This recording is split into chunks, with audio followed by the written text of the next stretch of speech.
ಕೋಲಾರ ಜಿಲ್ಲಾ ಕೃಷಿ ವಿಜ್ಞಾನ ಕೇಂದ್ರ ಹಾಗೂ ಭಾರತೀಯ ಕೃಷಿ ಸಂಶೋಧನಾ ಪರಿಷತ್ತಿನ ನೇತೃತ್ವದಲ್ಲಿ ಆಯೋಜಿಸಲಾಗಿದ್ದ ವಿಕಸಿತ ಕೃಷಿ ಸಂಕಲ್ಪ ಅಭಿಯಾನಕ್ಕೆ ರಾಜ್ಯ ಸರ್ಕಾರದ ಜಿಲ್ಲಾ ಉಸ್ತುವಾರಿ ಕಾರ್ಯದರ್ಶಿ ಏಕರೂಪ್ ಕೌರ್ ಚಾಲನೆ ನೀಡಿದರು.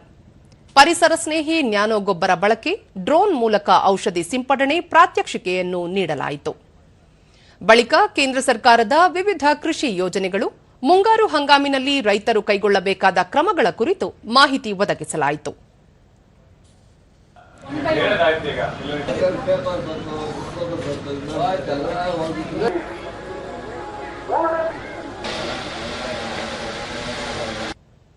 ದೂರದರ್ಶನದೊಂದಿಗೆ ರೈತ ಸಂಪತ್ ಕುಮಾರ್, ನೈಸರ್ಗಿಕ ಕೃಷಿಯ ಬಗ್ಗೆ ರೈತರಿಗೆ ಅಗತ್ಯ ಮಾಹಿತಿ ನೀಡಿರುವುದರಿಂದ ಅನುಕೂಲವಾಗಲಿದೆ ಎಂದರು.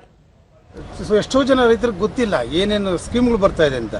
ಅದೆಲ್ಲ ಗೊತ್ತಾದಾಗ ಅಳವಡಿಸ್ಕೊಂಡಾಗ ತುಂಬಾ ಅನುಕೂಲ ಆಗುತ್ತೆ. ಅಭಿಯಾನದ ಮುಖಾಂತರ ಸ್ಕೀಮ್ಗಳೆಲ್ಲ ತಿಳಿಸ್ತಾ ಇದ್ದಾರೆ. ಮತ್ತೋರ್ವ ರೈತ ಪ್ರಭಾಕರ್, ಅಭಿಯಾನದ ಮೂಲಕ ಮುಂಗಾರು ಕೃಷಿಯ ಬಗ್ಗೆ ಮಾಹಿತಿ ನೀಡುತ್ತಿರುವುದು ಗಣನೀಯ ಎಂದು ತಿಳಿಸಿದರು. ಮಾಡ್ತಾ ಇದ್ದಾರೋ ಅವಾಗಲಿಂದ ಅಳವಡಿಸ್ಕೊಂಡು ರೈತರು ಸುಭದ್ರವಾದಂತಹ ನೈಸರ್ಗಿಕ ಕೃಷಿಯನ್ನ ಅಳವಡಿಸ್ಕೊಂಡು ಆಸಕ್ತಿ ಇರ್ತಕ್ಕಂಥವ್ರು ಮುಂದೆ ಬರಬೇಕು ಅನ್ನುವಂಥದ್ದಕ್ಕೆ ಈ ಅಭಿಯಾನ ಬಹಳ ಉತ್ತಮವಾದಂತಹ ಅಭಿಯಾನವಾಗಿದೆ. ಕೃಷಿಕ ರಮೇಶ್ ರೆಡ್ಡಿ, ಮಣ್ಣಿನ ಆರೋಗ್ಯ ಹಾಗೂ ಬೆಳೆ ವೈವಿಧ್ಯತೆ ಕುರಿತು ಅಭಿಯಾನದಲ್ಲಿ ಮಾಹಿತಿ ದೊರೆತಿದೆ ಎಂದರು.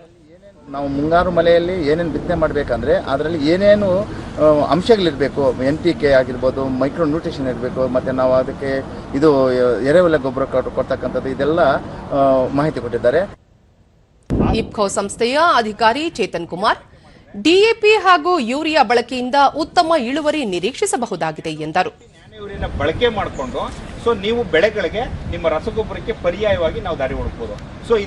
ಈ DAP ನಮಗೆ ಕೆಮಿಕಲ್ ಗೊಬ್ಬರಗಳು ಏನು ಯೂರಿಯಾ ಆಗ್ಬೋದು, DAP ಗೊಬ್ಬರ ಆ ತರ ನಮ್ಮ ಪರಿಸರಕ್ಕೆ ಹಾನಿ ಮಾಡತಕ್ಕಂತ ಗೊಬ್ಬರಗಳಲ್ಲ ಇವು.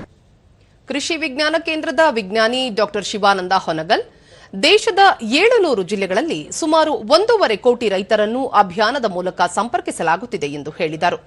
ಪೋಷಕಾಂಶ ಮತ್ತು ನೀರಿನ ನಿರ್ವಹಣೆ ಆಗಬಹುದು, ಹೊಸ ತಂತ್ರಜ್ಞಾನಗಳಾದ ಡ್ರೋನ್ ತಂತ್ರಜ್ಞಾನ, ನೈಸರ್ಗಿಕ ಕೃಷಿ, ಇನ್ನೂ ಹಲವಾರು ಹೊಸ ತಂತ್ರಜ್ಞಾನಗಳ ಕುರಿತು ರೈತರಿಗೆ ನಾವು ಮಾಹಿತಿಯನ್ನು ನೀಡತಕ್ಕಂಥದ್ದನ್ನು ಪ್ರಾರಂಭ ಮಾಡ್ತಾ ಇದ್ದೀವಿ.